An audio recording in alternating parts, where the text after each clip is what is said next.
ಎಲ್ಲರಿಗೂ ನಮಸ್ಕಾರ ಮತ್ತು ಎಲ್ರಿಗೂ ಸ್ವಾಗತ. ಮೊದಲೇ ಇವರಿಬ್ಬರು ಮಾತಾಡ್ಬಿಟ್ಟು ಬಚಾವಾಗ್ಬಿಟ್ರು. ನಾನು ಮಾತಾಡಿದ್ಮೇಲೆ ಆಗಿದ್ರೆ ಕಷ್ಟ ಆಗಿರೋದು. ಈಗ ರಾಜವರ್ಧನ್ ಅವ್ರಿಗೆ ನನಗೆ ರಾಜು ಒಂದು ಹೌದು ರೂಢಿ. ರಾಜವರ್ಧನ್ ಅನ್ನೋದೇ ಒಂಥರ ನನಗೆ ದೊಡ್ಡವ್ರನ್ನ ಕರೆದ ಒಂದು ಫೀಲಿಂಗ್ ಬರುತ್ತೆ. ಜಯನಗರದವರು ನಮ್ಮ ದೊಡ್ಡವರು ಬಾಸ್ನ ಕರೆದ ಫೀಲಿಂಗ್ ಬರುತ್ತೆ. ಇದುವರೆಗೂ ಹೇಳ್ತಾ ಇದ್ದೆ ಅವ್ರಿಗೆ ಯಾವಾಗ್ಲೂ ನಟರಾಗಿದ್ರು, 4 ಸಿನಿಮಾ ಹೀರೋ, ಅವರು ಸ್ಟಾರು. ಅವ್ರ ತಂದೆ ಕೂಡ 40-45 ವರ್ಷಗಳ ಪ್ರಯಾಣ ಮಾಡ್ಕೊಂಡು ಬಂದಿದ್ದಾರೆ ಕನ್ನಡ ಚಿತ್ರರಂಗದಲ್ಲಿ. ಒಬ್ಬ ಹೀರೋ ಅಂದ್ರೆ ಮೇಕಪ್ ಕೊಡಕ್ಕೆ ಇಬ್ರು ಇರ್ತಾರೆ, ಕಾಸ್ಟ್ಯೂಮ್ಸ್ ಕೊಡಕ್ಕೆ ಒಂದಿಬ್ರು ಇರ್ತಾರೆ, ಊಟ ಕೊಡಕ್ಕೆ ಒಂದಿಬ್ರು ಇರ್ತಾರೆ. ಎಲ್ಲದಕ್ಕೂ ಒಂದೊಂದಷ್ಟು ಜನ ಅಪಾಯಿಂಟ್ ಆಗಿರ್ತಾರೆ ಅವ್ರನ್ನ ನೋಡ್ಕೊಳ್ಳೋಕೆ. ಒಂದು ಪ್ಯಾಂಪರಿಂಗ್ ಕಿಡ್ಸ್ ತರ ಅವ್ರನ್ನೆಲ್ಲ ನೋಡ್ಕೋತಾರೆ. ಪ್ರೊಡ್ಯೂಸರ್ ಆಗ್ಬಿಟ್ಟಿದ್ದಾರೆ. ಈಗ ಅವ್ರು ಕೊಡ್ಬೇಕು ಬೇರೆಯವ್ರಿಗೆ ಮೇಕಪ್ಪು, ಅವರು ಗಾಡಿ ಕಳಿಸ್ಬೇಕು, ಅವ್ರ ಕ್ಯಾಮ್ರಾ ತರಿಸ್ಬೇಕು, ಎಲ್ಲದನ್ನು ಅವ್ರು ಮಾಡಬೇಕು. ಈ ಶಿಫ್ಟ್ ಇದೆಯಲ್ಲ, ಈ ರೂಪಾಂತರ ಇದೆಯಲ್ಲ, ಇತ್ತೀಚಿನ ದಿನಗಳಲ್ಲಿ ಆಕ್ಟರ್ಸ್ಗಳೇ ಪ್ರೊಡ್ಯೂಸರ್ ಆಗ್ತಾ ಇರೋದು, ಡೈರೆಕ್ಟರ್ಸ್ಗಳೇ ಪ್ರೊಡ್ಯೂಸರ್ ಆಗ್ತಾ ಇರೋದು ಒಂದು ಲೆಕ್ಕಕ್ಕೆ ಅವರ ಜವಾಬ್ದಾರಿಯನ್ನ 1% ಇಂದ 100% ಮಾಡುತ್ತೆ. ನಿಜಕ್ಕೂ ಹೇಳ್ತೀನಿ, ಇಷ್ಟು ದೊಡ್ಡ ದೊಡ್ಡ ಬ್ಯಾನರ್ಗಳು, ದೊಡ್ಡ ದೊಡ್ಡ ನಿರ್ಮಾಪಕರುಗಳು, ನಿರ್ದೇಶಕರ ಜೊತೆ, ಆರ್ಟಿಸ್ಟ್ಗಳ ಜೊತೆ ಈ ಕನ್ನಡ ಚಿತ್ರರಂಗ ಇರ್ಬೋದು, ಭಾರತೀಯ ಚಿತ್ರರಂಗ ಇಲ್ಲಿ ತನಕ ಎಳ್ಕೊಂಡ್ ಬಂದಿದ್ದಾರೆ ಅಂದ್ರೆ ತುಂಬಾ ಜವಾಬ್ದಾರಿ ಇರುತ್ತೆ. ತುಂಬಾ ಗಹನವಾಗಿ ತಗೊಂಡೋಗುವಂತ ವಿಷಯ. ಯಶೋಪ್ರ ಅವರ ಒಂದು ಮಾತು ನನಗೆ ಯಾವಾಗ್ಲೂ ನೆನಪಾಗ್ತಾ ಇರುತ್ತೆ ಈ ನಿರ್ಮಾಪಕರುಗಳ ಬಗ್ಗೆ. ಯಾಕೆ ನನ್ನ ಸ್ನೇಹಿತ, ನನ್ನ ಸಹೋದರನೇ ಇವತ್ತು ನಿರ್ಮಾಪಕ ಆದಾಗ ತುಂಬಾ ಆ ಮಾತು ಸದಾ ನನ್ನ ನೆನಪಿಗೆ ಬರುತ್ತೆ. ಯಾವನಿಗೆ ಜೂಜಾಡೋನು ಇರ್ತಾನಲ್ಲ, ಅವನಿಗೆ ತನ್ನ ಮೇಲೆ ತನ್ನ ನಂಬಿಕೆ ಜಾಸ್ತಿ ಅಂತ. ಆ ಜೂಜಾಡೋನ್ ಒಂದು ಗಟ್ಸಿರುತ್ತೆ, ನಂಬಿಕೆ ಇರುತ್ತೆ. ಆ ತನ್ನಂಬಿಕೆ ಯಾರಿಗಿರುತ್ತೋ ಅವನು ಪ್ರೊಡ್ಯೂಸರ್ ಆಗ್ಬೇಕು ಅಂತ.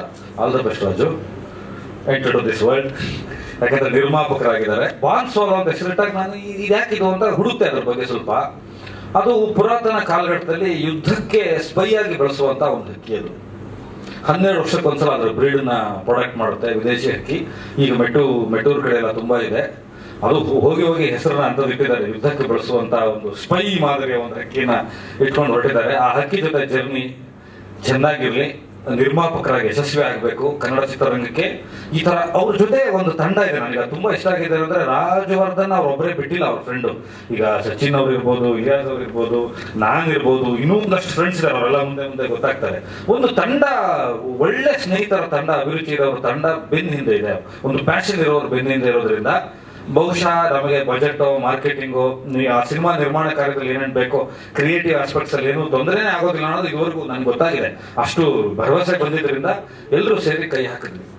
ಸೊ ಅವರಿಗೆ ನಿಮ್ಮೆಲ್ಲರ ಪರವಾಗಿ ಮತ್ತು ನನ್ನ ಪರವಾಗಿ, ಚಿತ್ರರಂಗದ ಪರವಾಗಿ ನಿರ್ಮಾಣಕ್ಕೆ ಕೈ ಹಾಕಿರೋದ್ರಿಂದ ಅದು ಅವ್ರ ತಂದೆಯವರ ಕನಸು.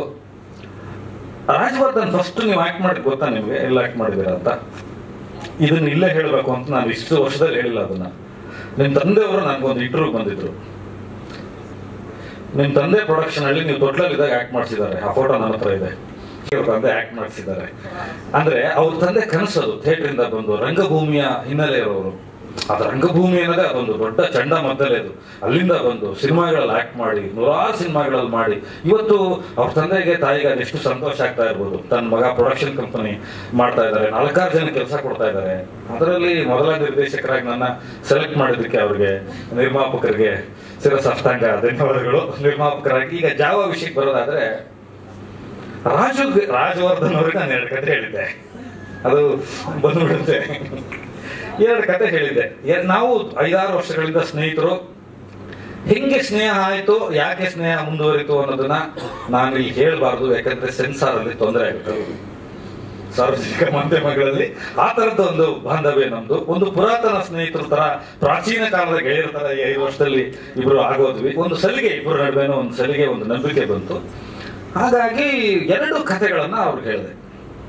ಅವರು ಮಗು ತರ ಕ್ಯಾರೆಕ್ಟರ್. ಅದು ಹೆಂಗೆ ಬಿಚ್ಚುಗತ್ತಿ, ಬರವಣ್ಣ ನಾಯಕ ಕತ್ತಿ ಎಲ್ಲ ಇಟ್ಕೊಂಡು ಬರುತ್ತೋ, ವೈಯಕ್ತಿಕವಾಗಿ ಅದು ಒಂದು ಮಗು ತರ. ಈ 2 ಕತೆ ನಂಗೆ ಬೇಕು. ಈ ಬಿಸ್ಕೆಟ್ ಕೊಟ್ರೆ ಮಾರಿಕೊಳ್ಬೇಕಾ, ಈ ಪ್ಯಾಕೆಟ್ 2 ನಂಗೆ ಬೇಕು. ಇದನ್ನ ಯಾರು ಹೇಳ್ಬೇಡಿ.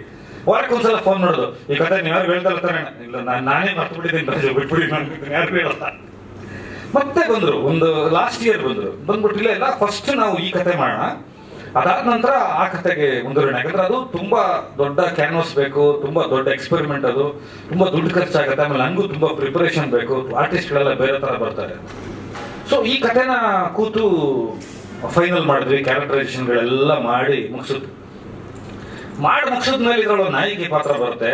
ಇದು ವಿಲನ್ನ, ಹೀರೋಯಿನ್ನ, ಇದೇನು ಅಂತಾನೆ ಗೊತ್ತಾಗ್ತಾ ಇಲ್ಲ. ಇದು ಬೇರೆ ತರ ಒಂದು ಡಿಸೈನ್ ಆಗಿದೆ. ಇದನ್ನ ಯಾರು ಮಾಡ್ತಾರೆ ಅಂತ ಕೇಳಿದ್ರು ಅವರು. 1 ವರ್ಷದಿಂದ ಇದನ್ನ ಕೇಳಿದ್ರು ಅವರು ತರಗಿನವ್ರೆ. ಇದನ್ನ ಕೇಳಿದ್ಮೇಲೆ ನಾನು ಊದಲ್ವಾ ಇದನ್ನ ಯಾರು ಕೇಳೋದು? ಹೋದ್ರೆ ನನಗೆ ಬಹುಶಃ ಈ ಪಾತ್ರ ಯಾರಿಗಾದ್ರೆ ಹೇಳಿದ್ರೆ ನನಗೆ ಅವ್ರು ಹೊಡಿಬಹುದು. ಹೀರೋಯಿನ್ಗಳು ಇಂಗ್ಲೀಷಲ್ಲಿ ಬೈತಾರೆ, ನನಗೆ ಇಂಗ್ಲೀಷ್ ಅರ್ಥ ಆಗಲ್ಲ, ಬೈಸ್ಕೊಂಡು ನಾನು ಬರ್ಬೋದು. ಈ ತರ ಇದೆ ಎಕ್ಸ್ಪೆರಿಮೆಂಟ್. ಈಗ ನಾನು ಯಾರಿಗೂ ಹೋಗಿ ಹೇಳಿ ಹೆಂಗ್ ಒಪ್ಸೋದು? ಈಗ ಪ್ರೊಡ್ಯೂಸರ್ ಒಪ್ಪಿಸ್ಬೇಕಲ್ಲ, ನಾನು ಹೀರೋಯಿನ್ ಒಪ್ಸಿದ್ದೀನಿ ಅಂತ. ಇತ್ತೀಚಿನ ದಿನಗಳಲ್ಲಿ ಸೋಷಿಯಲ್ ಮೀಡಿಯಾ ನೋಡಿದ್ರೆ ಇವ್ರಿಬ್ಬರೇ ಇರೋರು. ಇಲ್ಲಿ ಹುಡುಕದು ನಾವು ಇಲ್ಲಿ ಕೈಲಿ ಬೆಣ್ಣೆ ಇಟ್ಕೊಂಡು ಎಲ್ಲೆಲ್ಲ ಹುಡುಕ್ತಾ ಇದ್ದೀನಲ್ಲ. ನಾನು ಒಂದ್ಸಲ ನಾನು ರಾಗಿಣಿ ಅವ್ರನ್ನ ಮೀಟ್ ಮಾಡ್ಬೇಕಲ್ಲ ಅಂತ. ಯಾಕೆ ಅಂದ್ರೆ ಇವರು ಅಲ್ಲ ನೋಡ್ತಾ ಇರ್ತೀನಲ್ಲ ರಾಜು, ಮಾತಾಡೋಣ ಒಂದ್ಸಲ ಪ್ಲೀಸ್ ಮೀಟ್ ಮಾಡೋಣ ಅಂದೆ. ಕರ್ಕೊಂಡು ಹೋದ್ರು. ಇವ್ರು ಬಂದ್ರು. ಈ ಕಥೆ ಹೇಳೋದು ಬೇಡ ಮೊದ್ಲೇ, ಯಾಕಂದ್ರೆ ಪ್ರೊಡ್ಯೂಸರು ಹೀರೋ, ಅವ್ರ ಎದುರುಗಡೆ ಒಬ್ರು ಹೀರೋಯಿನು, ಅವ್ರ ಬಗ್ಗೆ ನಾನು ಆಮೇಲೆ ಮಾತಾಡ್ತೀನಿ. ಅಂತವ್ರ ಬಾಯಿಂದ ಇದನ್ನ ಯಾವನ್ ಮಾಡ್ತಾನೆ ಅಂತ ಕೇಳ್ಬಿಟ್ರೆ ಏನ್ ಬೇರೆ ಆಗ್ಬಿಡ್ತಾರ ಅಂದ್ಬಿಟ್ಟು ಮೊದ್ಲೊಂದು ಕಥೆ ಹೇಳಿದೆ ನೋಡಿ. ಒಂದು 20 ನಿಮಿಷದಲ್ಲಿ ಒಂದು ಲೈನ್ ಹೇಳ್ತೀನಿ ನಿಮ್ಗೆ. ಮೇಲ್ಕೋಟೆಯಿಂದ ಡೆಲ್ಲಿಗೆ ನೀವು ನಡ್ಕೊಂಡು ಹೋಗ್ಬೇಕು, ಒಂದು ಸೀರೆ ಹಿಡ್ಕೊಂಡು. ಡೆಲ್ಲಿ ಯಾರೊಬ್ರು ನಿಮಗೆ ಸಿಗ್ತಾರೆ.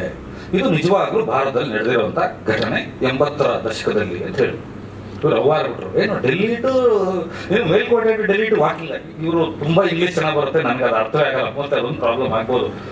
ಅಷ್ಟು ಇಂಗ್ಲೀಷಲ್ಲಿ ಬೈದ್ರು. ಇದು ಈಗ ಮಾಡಕ್ಕಾಗೋದಿಲ್ಲ, ಇದು this is pitching that this I will do that in the next ಅವ್ರು ಕಾಲ್ದೆ ಅಂತೆಲ್ಲ ಅಂದ್ರು. ಏನಾರ ಮಾಡ್ಕೋತಾ ಈಗ ಇನ್ನೊಂದು ಕಥೆ ಹೇಳ್ತೀನಿ ಅಂದೆ. ಅಷ್ಟೊಂದು ರಾಂಗ್ ಆಗ್ಬಿಟ್ಟೆ. ಈಗ ಒಂದು ಪಿಚ್ ಸೆಟ್ ರೆಡಿ ಆಗಿದೆ, ಈಗ ಸ್ಟೇಜಿಂಗ್ ಮಾಡಿದ್ದೀನಿ ಕಥೆನ ಅಂದ್ಬಿಟ್ಟು ನೆಕ್ಸ್ಟ್ ಜಾವ ಕಥೆ ಹೇಳಿದೆ. ಅದು ಹೇಳಿದ ತಕ್ಷಣ you are inspired by me, ನೀವು ನಂದು ಕಥೆ ಬರ್ದಿದ್ದೀರ ಅಂತ. ಇಲ್ಲ ನಾನು ಒಂದು ಮಾತು ಹೇಳಿದೆ ಅವ್ರಿಗೆ. ಚಿತ್ರರಂಗದಲ್ಲಿರುವ ಅಥವಾ ಯಾವುದೇ ಕ್ಷೇತ್ರದಲ್ಲಿರುವ ಹೆಣ್ಣು ಮಕ್ಕಳಿಗೆ ಎಷ್ಟು ಒತ್ತಡ ಬೀಳುತ್ತೆ. ಈ ಮೇಲ್ಚಾವನಿಸಂ ಈ ಸಮಾಜದಲ್ಲಿ ಏನೆಲ್ಲ ಫೈಟ್ ಮಾಡ್ಬೇಕಾಗುತ್ತೆ, ಅದನ್ನ ಹೇಗೆಲ್ಲ ತಡ್ಕೋಬೇಕಾಗುತ್ತೆ. ಮತ್ತೆ ಬ್ಲಾಕ್ ಅಲ್ಲಿ ಇರ್ಬೇಕು ಮನುಷ್ಯ, ಇಲ್ಲ ವೈಟ್ ಅಲ್ಲಿ ಇರ್ಬೇಕು, ಗ್ರೇಗೆ ಹೇಗೆ ತಳ್ಳಿಬಿಡ್ತಾರೆ. ಅದ್ರ ಹೋರಾಟ ಏನು? ನಾನು ನಿಮ್ಮನ್ನ ಹತ್ತಿರದಿಂದ ನೋಡಿಲ್ಲ, ಆದ್ರೆ ನಾನು ಬೇರೆ ತರದ್ದು ಒಂದು ರೂಪದಲ್ಲಿ ಇರೋದ್ರಿಂದ ನಾನು ಅದನ್ನೆಲ್ಲ ನೋಡಿದ್ದೀನಿ. ಅದು ನಿಮಗೆ ತುಂಬಾ ಸಾಮ್ಯತೆ ಬರ್ತಾ ಇದೆ. ಇದು ಬೇರೆ ತರ ಅನ್ಸೋ ಕ್ಯಾರೆಕ್ಟರ್ ಆಗಿರೋದ್ರಿಂದ ನಿಮ್ಗೆ ಹೇಳ್ತಾ ಇದ್ದೀನಿ ಇದ್ರೊಳಗೆ ಒಂದು ಚಾಲೆಂಜ್ ಇದೆ ಅಂತ. ರಾಜವರ್ಧನ್ ಕ್ಯಾರೆಕ್ಟರ್ ಹೇಳ್ತೀನಿ ನಾನು ಆಮೇಲೆ, ಅವ್ರಿಗೊಂದು ಟೆಸ್ಟ್ ಕೊಟ್ಟಿದ್ದೆ. ಸೊ ಅದೆಲ್ಲ ಹೇಳಿದ್ಮೇಲೆ ಸೀನ್ ಟು ಸೀನ್ ಹೇಳ್ಬಿಡಿ ಅಂದ್ರು. ರಾಜವರ್ಧನ್ ಹೇಳಿದೆ, ರಾಜವರ್ಧನ್ ರೂಢಿ ಮಾಡ್ಕೋಬೇಕು ಹೇಳಿ. ಅಲ್ಲ ಇದು ಸೀನ್ ಟು ಸೀನ್ ಕೇಳ್ತಾ ಇದಾರಲ್ಲ ಹೀಗೆ, ಆಮೇಲೆ ಒಪ್ಕೊಳ್ಳೋದು ಏನ್ ಮಾಡೋದು ಅಂತ. ನನ್ಗೆ ಚೆನ್ನಾಗಿ ಗೊತ್ತು ಇದನ್ನು ಒಪ್ಕೊಳ್ಳೋದು ಕಷ್ಟ ಇದೆ ಅಂತ. ಸರಿ ಅಂತ ಧೈರ್ಯ ಮಾಡಿ ಒಂದು ವಾರ ಬಿಟ್ಟು ತುಂಬಾ ಮೆಲೋ ಡೌನ್ ಆಗಿ, ತುಂಬಾ ಸಾಫ್ಟ್ ಆಗಿ, ಅಲ್ಲಿ ಇರೋ ಕ್ರೌರ್ಯನ, ಅಲ್ಲಿ ಬರೋ ಒತ್ತಡನ, ಆ ಪಾತ್ರಕ್ಕೆ ಬರೋ ಸವಾಲುಗಳನ್ನೆಲ್ಲ ನಾನು ತುಂಬಾ ಸಬ್ಬಿನ ತರ ಹೇಳ್ತಾ ಇದ್ದೀನಿ. ಇಂಟ್ರೋಲ್ ಪಾಯಿಂಟ್ ಹೇಳಿದ್ರು ರಾಗಿಣಿ ಅವರು, ಸರ್ ಅದೇನ್ ಬರ್ದಿದ್ರು ಅದು ಹೇಳ್ಬಿಡಿ, ನಿಮ್ ಬಾಡಿ ಲ್ಯಾಂಗ್ವೇಜ್ ಬಂದು ನೀವು ಹೇಳ್ತಾ ಇರ್ತು, ನನಗೆ ಅರ್ಥ ಆಗ್ತಾ ಇದೆ, ನಾನು ಆಕ್ಟರ್ ಅಂದ್ರು. ಥ್ಯಾಂಕ್ ಯು ಮೇಡಮ್ ಅಂದ್ಬಿಟ್ಟು ತಡಾ ಅಂತ ಸ್ಟಾರ್ಟ್ ಮಾಡಿದೆ. ಅಲ್ಲಿಂದ ಈ ಸಿನಿಮಾ ಅಧಿಕೃತವಾಗಿ ಆಗುತ್ತೆ ಅಂತ ಆರಂಭ ಆಯ್ತು. ರಾಜವರ್ಧನ್ ಇದೇ ಕಥೆ ಯಾಕೆ ಮಾಡ್ಬೇಕು ಅಂತ ಶುರುವಾಯ್ತು. ಅವ್ರೊಂಥರ ಕ್ವಶನ್ ಕೇಳ್ತಾನೆ ಇರ್ತಾರೆ. ಅದು ಹಿಂದೂ ಮುಗಿಯದ ಕ್ವಶನ್ ಪೇಪರ್ ರಾಜವರ್ಧನ್ ಅಂದ್ರೆ ಹೇಳ್ತಾನೆ ಇರ್ತಾರೆ. ದಿನ ಕರ್ಕೊಂಬರೋದು ಮನೆಗೆ ಬಂದಾಗಿಲ್ಲ. ನಾವು ಯೂಶಲಿ ಅವ್ರ ತಂದೆ ಮನೆ ನನ್ನ ಮನೆ ತುಂಬಾ ಹತ್ರದಲ್ಲಿದೆ. ನಾನು ಅವ್ರ ತಂದೆಯವ್ರ ಜೊತೆ ತುಂಬಾ ಮಾತಾಡ್ತಾ ಇರ್ತೀನಿ. ನಿಮ್ ತಂದೆಯವ್ರಿಗೆ ಹೋಗ್ಬಿಟ್ಟು ಈ ತರ 80s ಅಲ್ಲಿ ಇತ್ತ ಅಂತ ಕೇಳಿ ಅಂತ ಒಂದ್ ಬಿಡೋದು ಪಾಯಿಂಟ್. ಅವ್ರಾಗ ಅವ್ರ ತಂದೆ ಕೇಳಿದಾಗ ಹೌದು ಈ ತರದಿತ್ತು, ಇದೆಲ್ಲ ನಡೆದಿತ್ತು ಚಿತ್ರರಂಗದಲ್ಲಿ, ಈ ತರ ಲೈವ್ ಅಲ್ಲಿರೋ ಹೆಣ್ಮಗಳು ಒಬ್ರು ಇದ್ರು ಅಂತ ಅವ್ರಿಗೆ ಹೇಳ್ಬಿಟ್ಟಿದ್ದಾರೆ. ಅಂದ ತಕ್ಷಣ ಹೊಡ್ಬಂದ್ರು, ಇದ್ರಂತೆ ನೋಡಿದಾರಂತೆ. ನಾನು ಎಲ್ಲ ಕಾಲದಲ್ಲಿ ಕಟ್ಟಿಂಗ್ಸ್ ಇಟ್ಕೊಂಡಿದ್ದೆ. ದಿನ ಬಂದಾಗ ಒಂದೊಂದು ಸ್ಮೆಲ್ ತೋರಿಸೋದು ಇವ್ರಿಗೆ. ಒಂದು ವಾಸನೆ, ಪೆಟ್ರೋಲ್ ವಾಸನೆ, ಹೂವಿನ ವಾಸನೆ, ಜಾಸ್ಮಿನ್ ವಾಸನೆ, ಯಾವುದೋ ಒಂದು ಸುಗಂಧ ಪುಷ್ಪದ ವಾಸನೆ ತಂದ್ಬಿಡೋದು, ಯಾವುದೋ ವಾಸನೆಗಳು ತೋರಿಸೋದು. ಈ ವಾಸನೆ ನೋಡಿದಾಗ ನಿಮ್ಗೆ ಏನಾಗುತ್ತೆ ರಾಜವರ್ಧನ್ ಅನ್ನೋದು, ರಾಜವರ್ಧನ್ ನಿಮ್ಗೆ ಏನಾಗುತ್ತೆ ಅನ್ನೋದು. ಈ ಸ್ಮೆಲ್ ನೋಡಿದಾಗೆಲ್ಲ ಇದು ಒಂಥರ ಚೆನ್ನಾಗಿದೆ ನಾನು, ಈ ಸ್ಮೆಲ್ ನೋಡಿದ್ರೆ ಏನನ್ಸುತ್ತೆ ಅನ್ನೋದು. ವೃಷಭಾವತಿ ಕಾಲುಗೆಲ್ಲ ಕರ್ಕೊಂಡು ವಾಸನೆ ತೋರಿಸಿದ್ದೀನಿ. ಈಗ ಇಲ್ಲಿಂದ ಪಿಕ್ಚರ್ ಶುರುವಾದ್ರೆ ಹೇಗಿರುತ್ತೆ ಅಂದೆ. ಅಯ್ಯೋ ಇದಾ, ಈ ವಾಸನೆ ಯಾಕೆ ಬರ್ತಾ ಇದೆ ಅಂದ್ರು. ಕಥೆನ ಹೇಳಿದಿನಲ್ಲ ಅಂದೆ. ಸೊ ಅವರು ಕ್ಯಾರೆಕ್ಟರ್ ಅಂದ್ರೆ ಈಗ ಅವ್ರು ತುಂಬಾ ರೆಡಿ ಆಗ್ಬೇಕು ಇಬ್ರು. ಈಗ ಅಲ್ಲೊಂದು ಓಡೋದಿದೆ. ಬಹುಶಃ ದೊಡ್ಡವರು ವಿಷ್ಣು ಸರ್ ನನ್ನ ಗುರು, ಅವ್ರು ಹಾಕಿದ ಕೈಲಿ ಇವತ್ತಿಗೂ ಇಟ್ಕೊಂಡಿದ್ದೀನಿ. ನಾನು ತುಂಬಾ ಪ್ರೀತಿಸೋರು. ಅವ್ರಾದ್ಮೇಲೆ ಇದು ಚಾಣಕ್ಯ ಅಂತ ಒಂದು ಸಿನಿಮಾ ಇತ್ತು ಅವ್ರದ್ದು, ಓಡ್ತಾನೆ ಇರ್ತಾರೆ ಸಿನಿಮಾದಲ್ಲಿ. ಅದೊಂದು ಪಿಕ್ಚರ್ ತೋರಿಸ್ತೀವಿ, ಈ ತರ ಓಡ್ತಾ ಇರ್ಬೇಕು ಇಡೀ ಸಿನಿಮಾದಲ್ಲಿ ಅಂತ.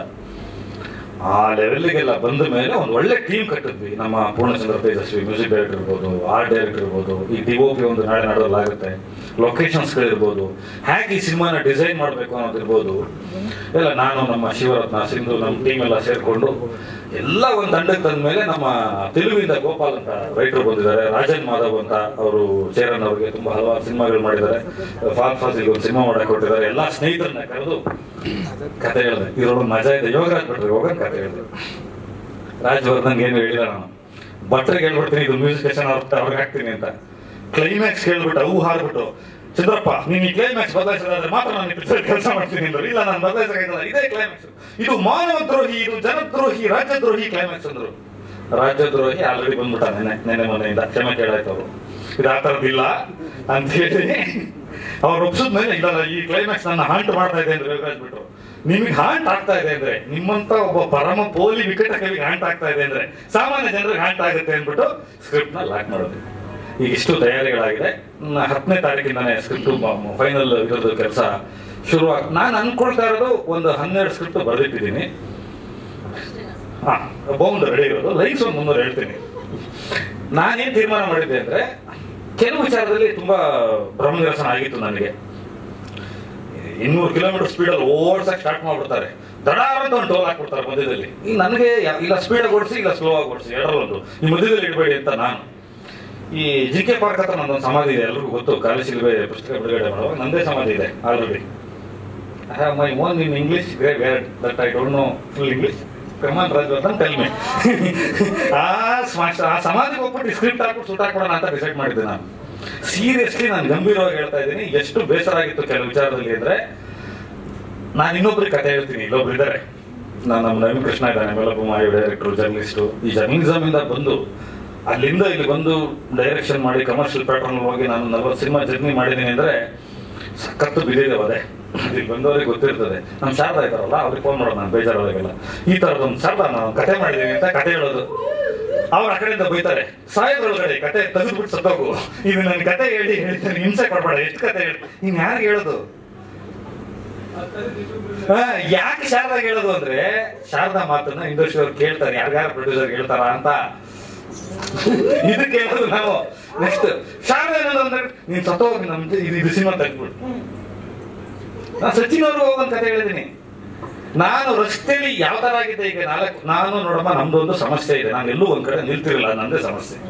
100 ಕಡೆ ಒಳ್ಳ ತೋಡಿದ್ರೆ ನೀರು ಬರಲ್ಲ, ಒಂದೇ ಕಡೆ ತೋಡಬೇಕು ಅಂತ ನಮಗೆ ಕಲಿಸ್ಕೊಟ್ಟಿದ್ದೆ JP ನಗರದ ನನ್ನ ಶಾಂತಿ ನಿವಾಸ.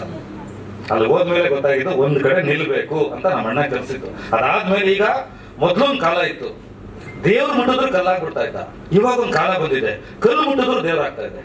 5 ಸಿನಿಮಾ ಇದೆ ನಾನು ಬರೆಯೋದಕ್ಕೆ ಇವಾಗ ಕೆಲಸಗಳಿದೆ, ಅಷ್ಟು ತಮಿಳು ತೆಲುಗು ಚಿತ್ರರಂಗದಲ್ಲಿ ಅಷ್ಟು ಕೆಲಸಗಳಿದೆ.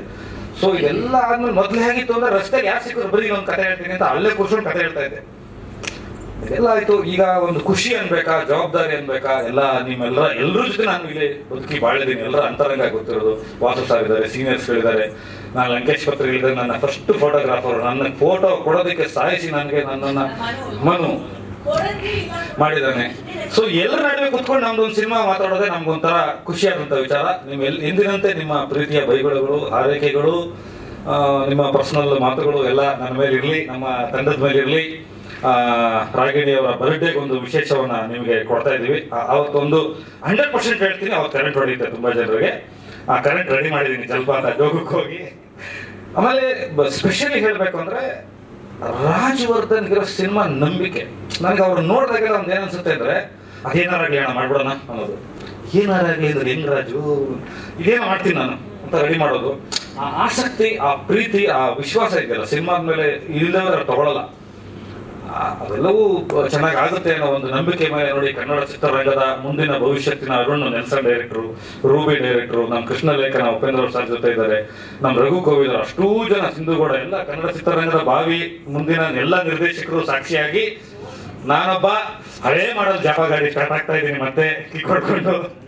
ಟೈಟ್ಲ್ ಯಾಕೆ ಜಾವ ಅಂತ, ಈಗ ನಾನು ಈಗ ಎಲ್ಲ ಮುಚ್ಚಿಸ್ಕೊಂಡು ರೆಡಿದ್ದಾರೆ ಕ್ವಶನ್ಸ್ಗೆ, ಅದಕ್ಕೆ ನಾನೇ ಹೇಳ್ಬಿಡ್ತೀನಿ.